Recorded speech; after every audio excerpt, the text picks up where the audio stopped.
奉师傅之命，给师兄弟比武。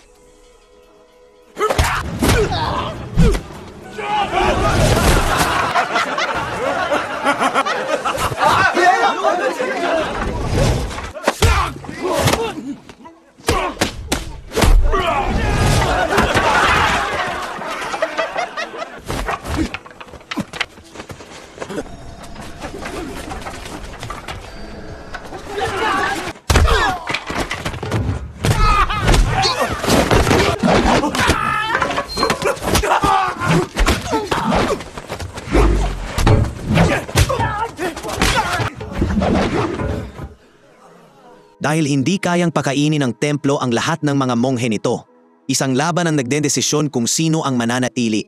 Subalit kahit nananalo si Angsha, ay pinaalis pa rin siya ng master niya. Ha?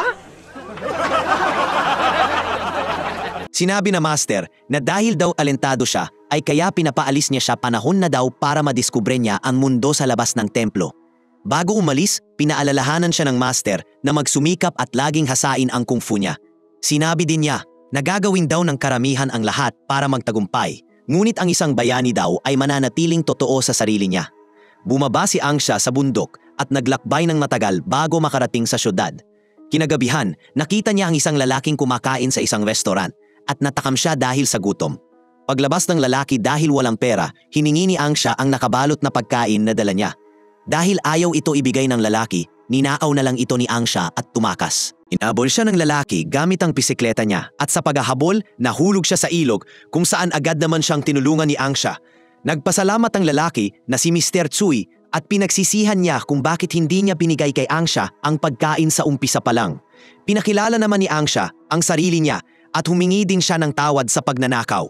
Tinanong ng lalaki kung paano siya naging monghe kung saan sinabi ni Angsha na hindi niya daw alam. Iniwan lang daw siyang ng mga magulang niya sa harap ng templo nung sanggol siya at simula daw noon ay ang abot na ang nagpalaki sa kanya. Pero hindi daw siya galit sa kanila dahil sila lang ang magulang niya. Pero at least gusto niya man lang malaman daw kung kailan ang birthday niya dahil karamihan ng tao ay meron nito. Dahil walang matuluyan at wala ding pera, dinala siya ni Mr. Tsui sa kanyang tahanan at binigyan ng trabaho sa kanyang pharmacy bilang isang katulong. Nagsanay si Angsha sa gabi at sa umaga naman ay naglinis siya na ikinatuwa ni Mr. Tsui at ng asawa niyang si Yuzen kaya pinakain nila siya. Tumutulong din si Angsha sa klinik ni Mr. Tsui at napagkamalan niyang bulag ang isang babae kaya pinagtawanan siya ng mga tao. Pinatahan niya din ang isang bata sa pag-iyak habang ito ay tinutuli.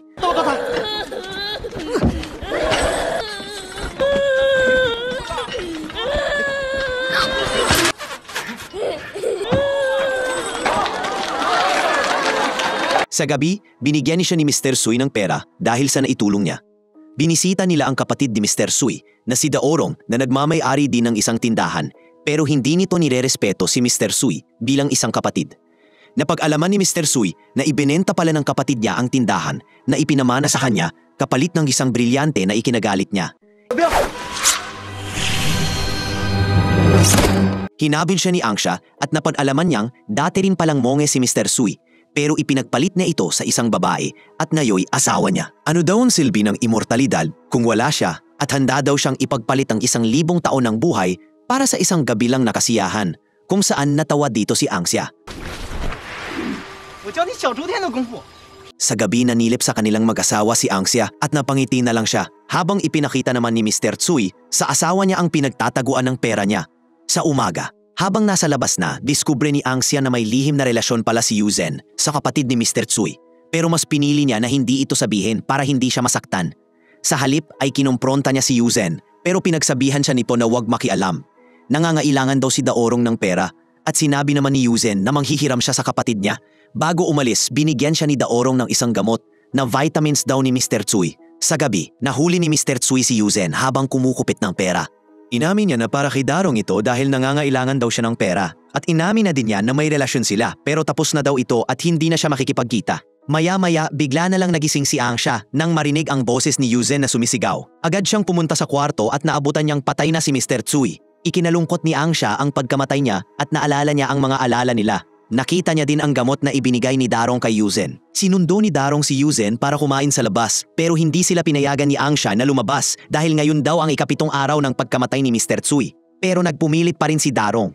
Habang kumakain, napag-alaman ni Yuzen na ang gamot palang ibinigay ni Darong ang dahilan ng pagkamatay ni Mr. Tsui. Kaya nag-away sila. Sa gitna ng gulo, bigla na lang nabutas at lumubog ang bangka na sinasakyan nila. Tutulungan sana sila ni Angsya, pero nagdalawang isip siya kaya namatay sila. Agad na pumunta si Angsya sa malapit na templo at nagdasal. Dito nakilala niya ang isang abot at tinanong siya kung ano ang kinalaman niya sa pagkamatay ng dalawa. Sinabi ni Angsya na kasalanan daw nila dahil pinatay nila ang master niya, pero sinabi ng abot na pareho lang silang mamamatay tao. Sinabi niya na para labanan ang masama ay kailangan niyang maging masama. Lumalabas na siya pala ang dahilan kung bakit lumubog ang bangka. Tinanong ng abot na kung ganon ay bakit siya nagdadasal sa templo. Sinabi niya na takot daw siya at gusto niyang magtago. Sinabi ng abot na ang kasalanan niya ay parte niya na at inutusan siya nito na lumuhod sa harap ng Buddha kung saan ginawa niya naman. Dahil sa ginawa niya, ang 20 taon na pagsasanay niya sa templo ay bigla naglaho. 7 araw siyang nanatili sa templo para magdasal at magsisi. Lumipas ang mga araw pero hindi niya pa rin alam kung tama ba ang ginawa niya o mali. Sa sunod na araw, ginising siya ng isang lalaki na may pangalang Shin. Dahil gusto niyang bumili ng gamot para sa master niya dahil gusto niya siyang labanan. Tinanong ni Angsya kung bakit gusto niyang labanan ang master niya at sinabi naman niya na pagpapakita daw ito ng katapatan niya. Dahil naintriga, sinundan siya ni Angsya at nakita niya ang Magmaster habang naglalaban.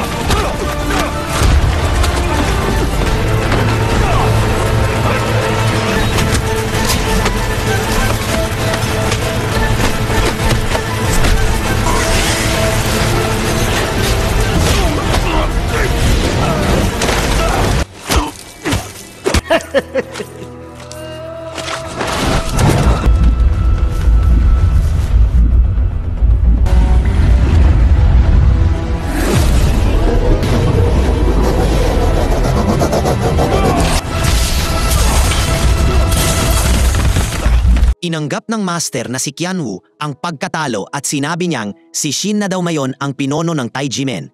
Pero habang papaalis na sila ay tinraidor ng master si Shin at pinatay siya. Sinabi ng master na hanggat nabubuhay daw siya ay masasapawan niya ang anak niya. Nakita ni Angsya ang pangyayari at sa umaga isang lalaki may pangalang Kizi ang bumili ng gamot sa tindahan na para daw sa ama niya. May dala din na pagkain ang lalaki at ipinakain niya ito kay Angsya. Biglang nag-hallucinate si Angsya at tinanong siya ng lalaki kung nasaan si Shin dahil siya daw ang nanakit sa tatay niya.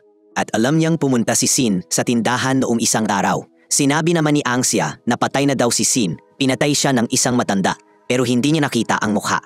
Mamaya, 2 na silang lasing at pumunta sila sa isang maliit na templo para magnakaw. Pero napaharap nila ang isang matinik na gwardiya na si Zo.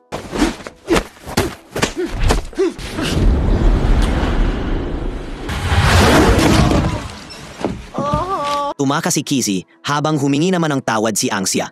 Hiniling niya na maging disipulo niya pero tinanggihan siya ni Zo. Nagsumbong si Kizi sa tatay niya at nabunyag na dating magkasama pala sila ni Zo.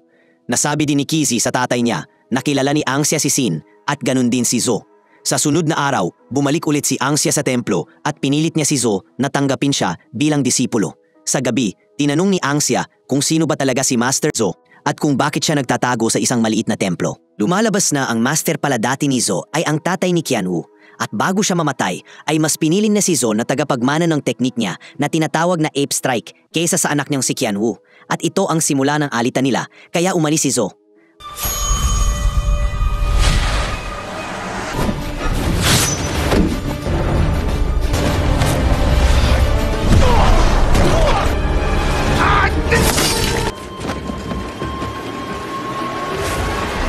Maya-maya biglang dumating si Qianwu sa templo at hiningi niya kay Zo ang manual ng teknik. Binigay ito ni Zo pero hindi ito pinaniwalaan ni Qianwu.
Umakas si Qianwu at pagkatapos makita ang mga teknik ni Master Zo, mas tumindi pa lalo ang pagnanais ni Angxia na matuto kay Master Zo at gagawin niya daw ang lahat para matuto.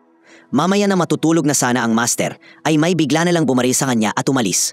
Pagkarinig ng putok, agad siyang pinuntahan ni Angxia.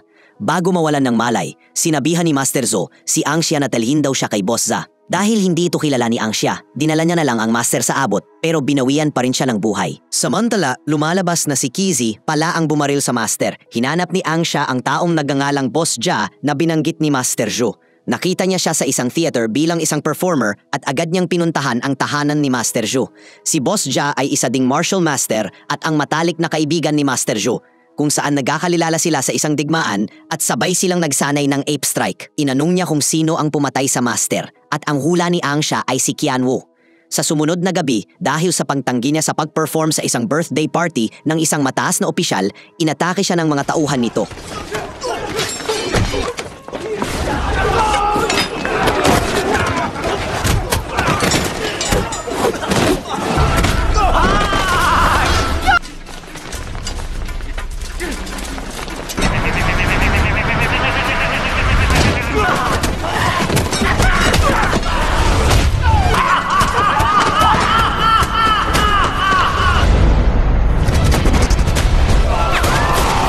Dahil sa pagkatalo, tinakot ng opisyal si Qianwu na tulungan siya na labanan si Boss Ja. Kinaumagahan, inatake ng mga tauhan ng opisyales sina Boss Ja at Angxia.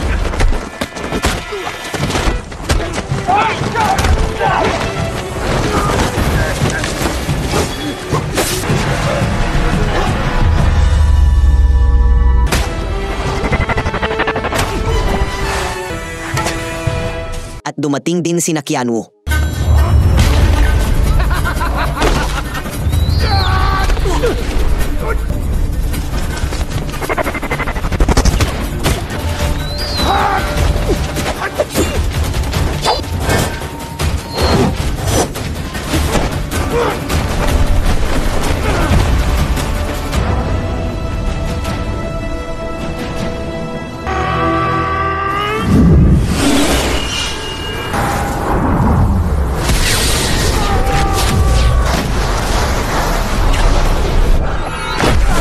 Papatayin na sana siya ni Boss Ja, pero bigla sumulpot si Kizzy at inamin niya na siya ang pumatay kay Master Zhu. Sa sobrang galit, binugbog siya ni Angxia. At para hindi patayin si Kizzy, ipinagpalit ni Qianwu ang sariling buhay niya para sa anak niya. Sunod, bigla na lang binaril ng opisyalis si Boss Za, kaya hinabol siya ni Angxia.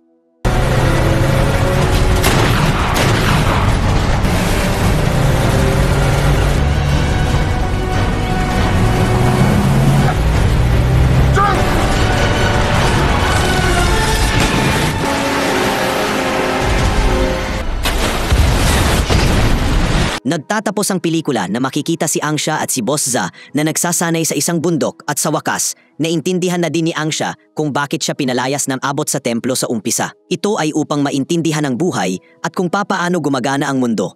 At ito ay mangyayari lamang kung mararanasan niya pareho ang mabuti at masama. Salamat sa panunood.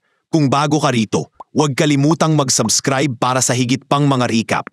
Hanggang sa muli, magkaroon ka ng isang kahangahangang araw.